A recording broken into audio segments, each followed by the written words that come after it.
जी अस्सलाम वालेकुम। उम्मीद है कि आप सब लोग खैरियत से होंगे। इंटरनेट सर्विसेज में हालिया दिनों में जो डिसरप्शन हुई उसकी वजह से पाकिस्तान को कितना नुकसान हो रहा है, बड़ी इंपॉर्टेंट डिटेल्स सामने आई हैं, वो आपसे शेयर करूंगा। कुछ मजीद खबरें कोशिश होगी कि वो भी आज के इस व्लॉग के अंदर आपके साथ शेयर की जाएं। पाकिस्तान तहरीक इंसाफ में एक और रहनुमा ने शमूलियत इख्तियार करने का फैसला कर लिया है। जी हाँ जी, मोहम्मद जुबैर साहब जो असद उमर साहब के भाई हैं, उन्होंने ये हतमी तौर पर फैसला कर लिया है कि वो अब पाकिस्तान तहरीक इंसाफ में शमूलियत इख्तियार करेंगे। बहुत जल्द वो इसका ऐलान भी कर देंगे। तहरीक इंसाफ के अंदर उन्होंने राब्ते करने भी शुरू कर दिए हैं। माजी में वो गवर्नर सिंध रह चुके हैं, माजी में वो मरियम बीबी के तर्जुमान रह चुके हैं और उनका ताल्लुक जो है पाकिस्तान मुस्लिम लीग नवाज से रहा है। लेकिन अब उन्होंने फैसला किया है कि वो तहरीक इंसाफ को ज्वाइन करेंगे। उनका ये कहना है, गुज़िश्ता रोज मेरी उनसे बात हो रही थी, वो ये बता रहे थे कि इस वक्त तहरीक इंसाफ तारीख की दुरुस्त सिमत की तरफ खड़ी है। इस वक्त अगर मुल्क के अंदर किसी की भी सियासत सही सिमत में खड़ी है तो वो पाकिस्तान तहरीक इंसाफ की है। और मैंने ये फैसला किया है कि मुमकिन है कि मैं बहुत जल्द तहरीक इंसाफ को ज्वाइन कर लूं। ये उन्होंने मुझसे कंफर्म किया। तो अब देखते हैं कि कब बाकायदा तौर पे इसका वो ऐलान करते हैं।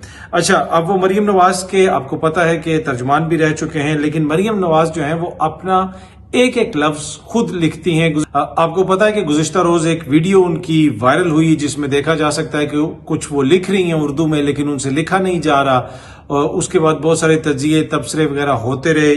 जो डॉक्टर शहबाज गिल साहब हैं, उन्होंने भी एक ट्वीट की हुई थी कि $1 मिलियन सवाल ये है कि बाजी तो उर्दू की एक लाइन नहीं लिख सकती, बाजी के ट्वीट कौन लिख कर देता है। गालिबन ये मरियम नवाज साहबा के हवाले से वो कह रहे हैं। तो ये बड़ी बहस चल रही है कि वो तो एक लाइन नहीं लिख सकती, जिस तरह वहां पे वो एक तरह से आहिस्ता आहिस्ता लिख रही थी, बीच में रुक भी गई।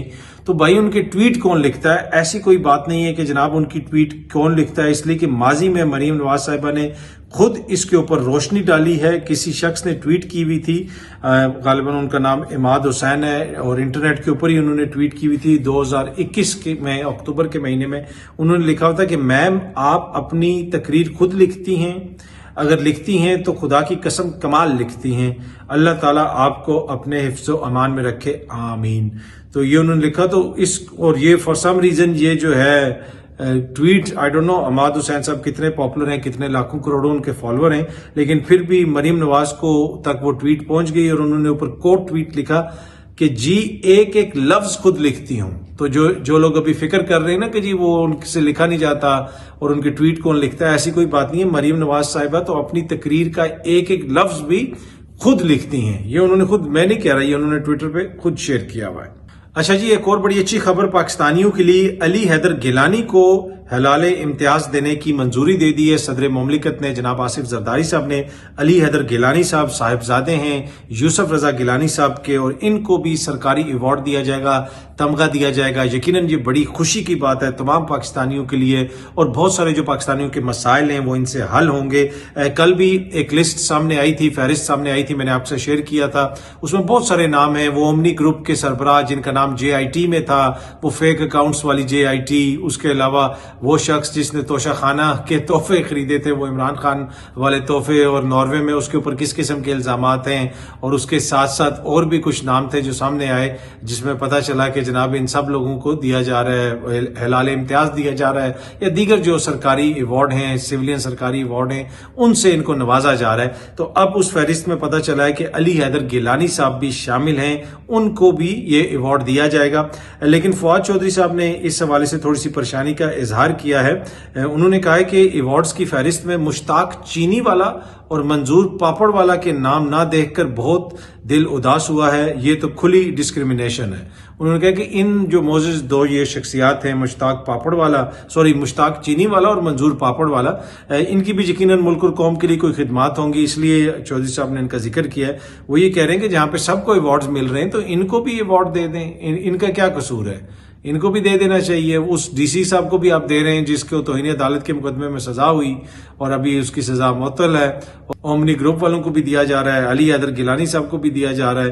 तो इन दीगर शख्सियात जो हैं, इनका क्या कसूर है, इनको भी दे दिया जाए। आई डोंट नो, हो सकता है कि अगले साल इनको भी मिल जाए और इनका नाम भी इस फहरिस्त में आ जाए।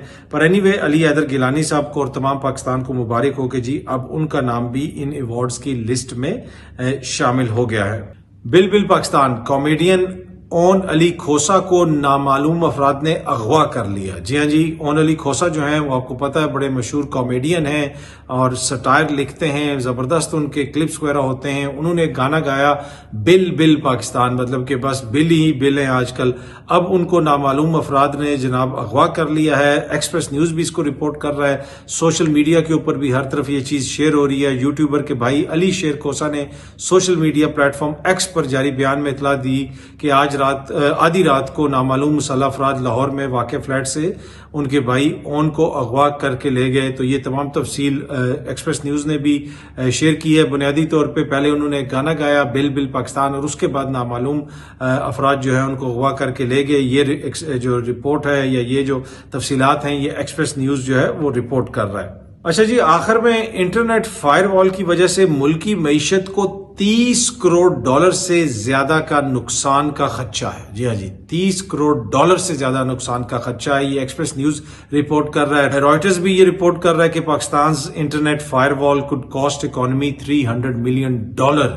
$300 ملین کا پاکستان کو نقصان ہو سکتا ہے. اس حوالے سے کہا جا رہا ہے کہ جناب جو فائر وال جس طریقے سے نصب کی گئی، انٹرنیٹ کی سپیڈ سلو ہوئی. آج قائمہ کمیٹی کے اندر بھی یہ چیزیں ڈسکس ہوئیں، وہاں پہ بھی جو بہت سارے سوالات اٹھائے گئے، اراکین پارلیمنٹ نے سوالات اٹھائے کہ کیوں سپیڈ سلو ہو رہی ہے، کیوں انٹرنیٹ صحیح نہیں چل رہا، کیوں واٹس ایپ صحیح نہیں چل رہا، نقصان ہو رہا ہے. اس کے ساتھ ساتھ صرف یہ بات نہیں ہے، اگر آپ دیگر جگہوں پہ بھی دیکھیں، یہ سامنے جیو نیوز بھی اس کو رپورٹ کر رہا ہے. جیو نیوز کے مطابق انٹرنیٹ کی سست رفتار سے مشکلات پیدا ہو رہی ہیں. Overseas investors chamber of commerce نے یہ کہا ہے.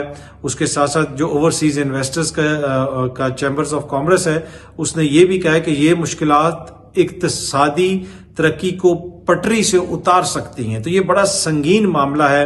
تو جس طرح overseas investors chamber of commerce کہہ رہا ہے کہ انٹرنیٹ کی سست رفتار سے مشکلات پیدا ہو رہی ہیں، معیشت کو نقصان ہو رہا ہے.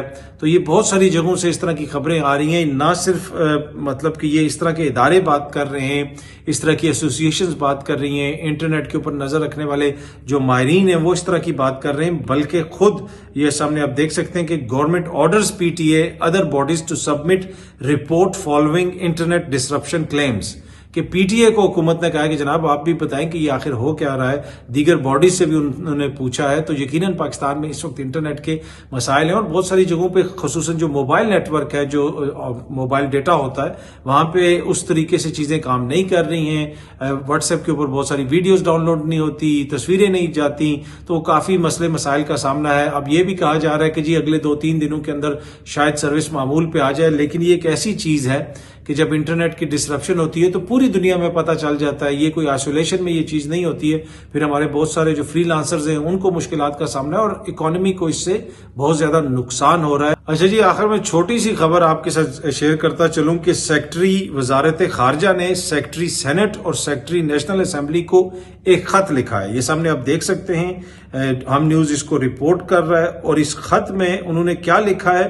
ممبران پارلیمنٹ کے جو اہل خانہ ہیں ان کو بیرون ملک جانے سے پہلے میزبان ملک میں پناہ نہ لینے کا تحریری حلف دینا ہوگا. جی ہاں جی، اگر اراکین پارلیمنٹ اپنی فیملی کو کسی ملک میں لے کے جا رہے ہیں تو وہ پہلے اس ملک میں پاکستان میں حلف نامہ دے کے جائیں گے کہ ہمارے بچے جو ہیں یا ہماری بیوی یا ہمارے خاندان والے وہاں پہ جا کے کوئی پناہ نہیں لے لیں گے، اسائلم نہیں کلیم کر لیں گے. یہ اراکین پارلیمنٹ جنہوں نے اس ملک کو چلانا ہے، جو اس ملک کے حکمران ہیں، جن کو عوام نے الیکٹ کیا ہے، جو اقتدار کے ایوانوں میں بیٹھے ہوئے ہیں، ان سے یہ حلف نامے لیے جا رہے ہیں کہ اپنے بچوں کو باہر چھوڑ کے نہ آ جانا. اس سے آپ اندازہ لگا لیں تجربہ کار ملک کو اس نہج پہ لے کے آگے ہیں کہ جہاں پہ اراکین پارلیمنٹ جو ہیں وہ بھی اپنی فیملیز کو ملک سے نکال رہے ہیں کہ یہاں پہ اب کچھ نہیں بچا ہمارے لیے. اور یہ جو خط ہے یہ ڈپٹی وزیر اعظم اسحاق ڈار صاحب کے حکم پر لکھا گیا ہے، جو وزیر خارجہ بھی ہیں. اس طرح کی اطلاعات ہیں کہ کسی جو ممبر پارلیمنٹ نے باہر جا کے یا کسی افسر نے باہر جا کے اپنی فیملی کو وہاں پہ چھوڑا ہے اور ادھر اس نے کوئی اسائلم وغیرہ کلیم کیا، اس کی فیملی نے. اس قسم کی خبریں سامنے آ رہی ہیں. امید ہے آنے والے دنوں میں مزید تفصیلات سامنے آئیں گی. تو جناب اس سے آپ اندازہ لگا سکتے ہیں کہ صورتحال کہاں تک آ گئی ہے کہ اراکین پارلیمنٹ سے بھی اس قسم کے حلف نامے لیے جا رہے ہیں. بہت جلدی آپ سب دوستوں سے دوبارہ ملاقات ہوگی. Thank you very much.